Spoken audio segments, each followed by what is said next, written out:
on Tech tonight, the International Street Fair is coming to Blacksburg. And an American took first place in the Boston Marathon for the first time in over 30 years. Find out the details next.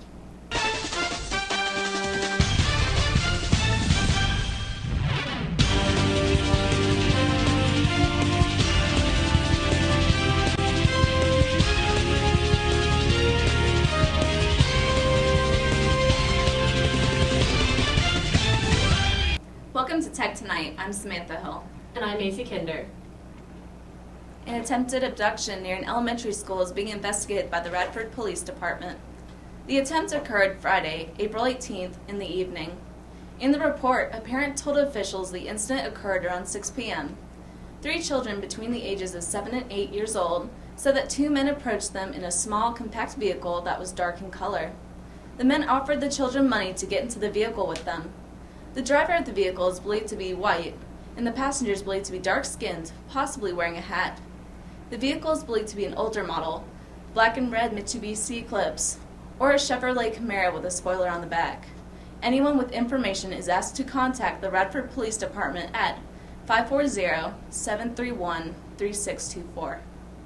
A think tank in California said that legalizing same-sex marriage in Virginia would actually benefit the state. The think tank predicts that legalizing the marriage could generate nearly $60 million in spending. The Williams Institute at UCLA School of Law states that there are almost 7,000 same-sex couples that could choose to get married if Virginia adopts the new law. The money would come from an increase in spending on wedding arrangements and tourist travel. It would benefit state and local tax revenue.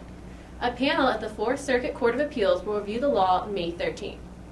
A shooting on the Greenway in Roanoke is under investigation by local police. Police say a man pulled out a gun on the Greenway and injured another person on Friday, April 18th, just before 9 p.m. The victim of the incident has non-life-threatening injuries. The incident occurred near the Ramada Inn on Franklin Road. Police patrolled the area by way of cars and bicycles after the incident. Officials are looking for a man in a gray hooded sweatshirt. Anyone with information is encouraged to call the Roanoke County Crime Line at 540-344-8500. A 12-year-old is responsible for fatally shooting his 7-year-old brother in Franklin County this past week. The 2 boys were playing at a neighbor's house when they found a handgun. Not realizing the handgun was armed, the older brother accidentally shot his younger brother. The police found the boy lying on the residence floor and he was pronounced dead at the scene. No charges have been filed at this time. Coming up next, Rachel Thompson brings you your news around Virginia Tech.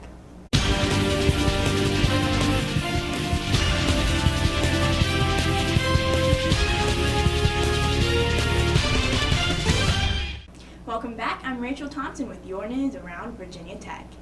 As the end of President Charles Steger's leadership of Virginia Tech nears, the time to honor his service has arrived. An open house reception will be held next Thursday, May 8th at the Inn's Latham Ballroom. From 3:30 to 5:30 p.m., all members of the campus are invited to attend and honor the president's 14 years of leadership. This event is open to the local community as well. Tom Tiller, Vice President for Alumni Relations, will host a short program with special remarks starting at 4:30. Dr. Steger will pass the presidency to Timothy Sands June 1st. Sands is currently the provost at Purdue University. Come out May 8th to support Dr. Steger and his years of hard work. The 55th Annual International Street Fair will be held all day Sunday, April 27th. Downtown Blacksburg and College Avenue will be turned into a cultural experience, providing attendees insight into the world of different countries. More than 40 countries will be represented at this year's fair, hosted by the Council for International Student Organizations and Cranwell International Center. There will be several student groups selling international foods and handicrafts. Live performances of traditional music and dance from around the world will be featured during the fair. Attend this popular event Sunday and check it off your Hokie bucket list. The legendary Dance Theater of Harlem is coming to Virginia Tech.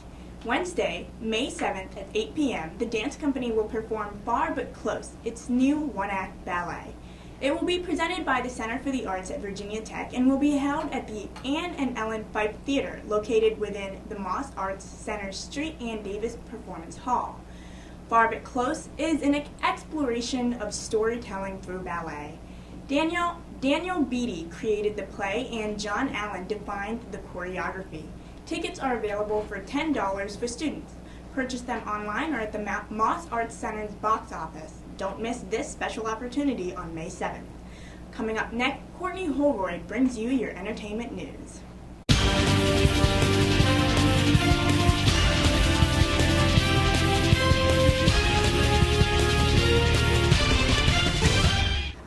Welcome back. I'm Courtney Holroyd with your entertainment news. I'll be there for you? More like, no, stop asking, I'm never coming back again. That's what the new theme song should be for everyone's favorite TV show, Friends. Courtney Cox visited The Late Show Monday night and was asked by David Letterman about a possible reunion with the star-studded cast. This is not the first, second, third, or even 100th time anyone has asked any member of Friends whether a reunion special could be in the near future.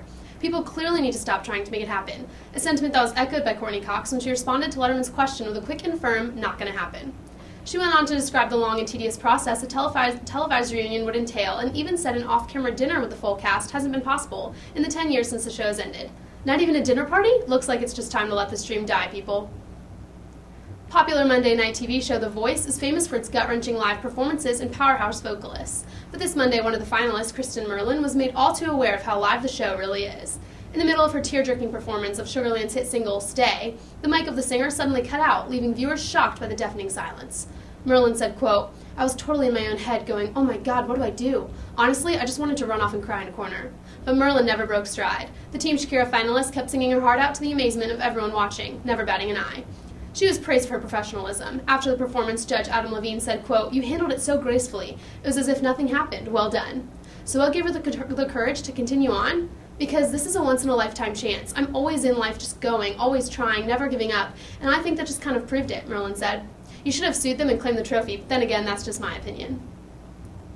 Troubled actress Lindsay Lohan, famous for her struggles with addiction and her brilliant red hair, revealed a jaw-dropping secret on the finale of her mini-documentary series, Lindsay. The Oprah Winfrey Network filmed the actress's life from July 2013 when she left rehab, all the way to when she made her move to New York in an attempt to repair her failing career. One of the main points throughout the series is Lohan's inability to remain consistent with her work schedule, but in the finale, viewers find out that apathy wasn't to blame. It was a miscarriage. Lohan said, quote, "No one knows this. I had a miscarriage for those 2 weeks I took off. It's a very long story. I couldn't move. I was sick mentally. That just messes with you." Watching the series was eye-opening for Lohan, who realized that her struggles with addiction could leave her without a career, but she refuses to be stopped now. "I have that fire back in me," she said. Good luck getting your life back on track, Lindsay. We are all rooting for you and also would like a remake of The Parent Trap. Thank you. Now back to Samantha Hill for more local news. A local pastor used an 8-foot casket to spread the Easter message during his Easter service on Sunday. Pastor Tom McCracken is the pastor of a community church in Salem and uses the Easter season as an opportunity to preach about the fear of death. In his sermon, McCracken displays an 8-foot casket and throws it down. His message is that death has been defeated because of Jesus' resurrection. This vivid illustration reaches his church members and those who do not go to his church. His sermon has been shown on national television and on the internet. McCracken will post clips from this year's service, particularly of the fallen casket, online in the coming days. 31 people have been arrested after a prostitution bust in Richmond, Virginia. Police were able to gather resources, thanks to testimonies from locals. However, police did not get any cooperation from motel managers. Police say that the managers either denied that any sort of activity was taking place within their business or had no comment to make. Police Lieutenant Bill Kelly said, "We're going to continue to be aggressive about it, and we're not going to tolerate it." The police investigation is still underway.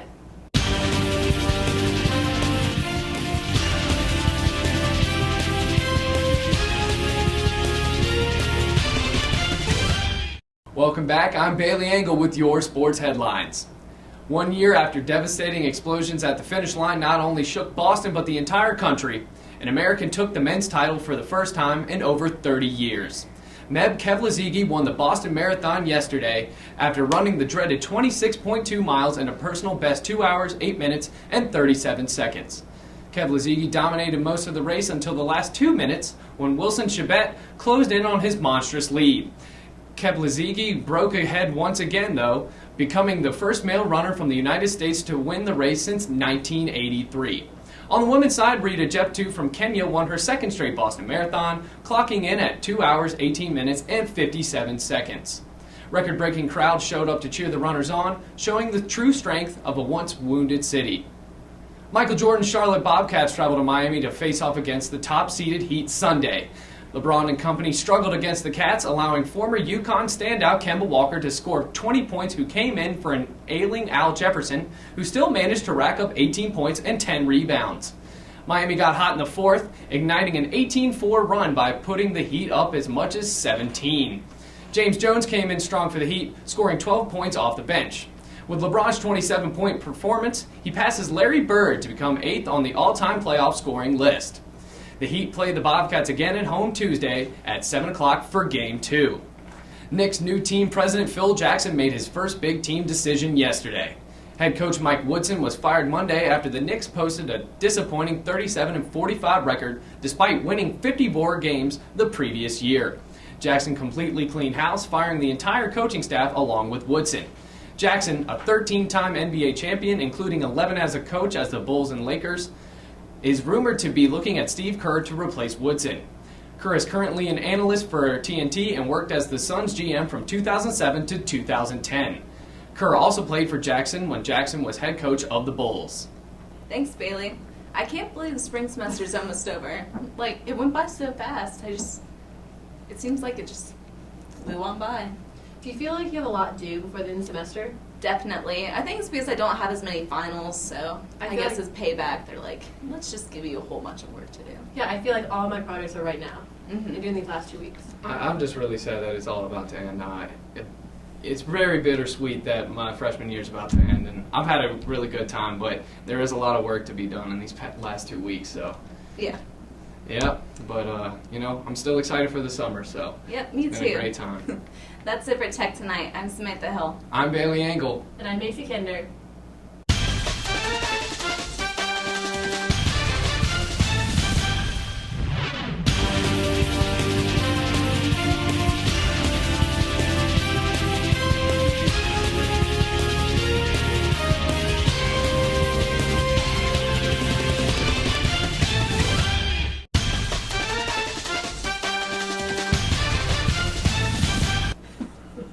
Now my eyes twitching. Why did you say that? 3 more years. 3 more years. 3 more years to, get a good education and what? Thanks, Bailey. I can't believe spring semester's coming to a close. I feel like it went by so fast. Yeah, it's definitely bittersweet that my freshman year is almost over, and it's been a really good time, and I don't even know what's so funny.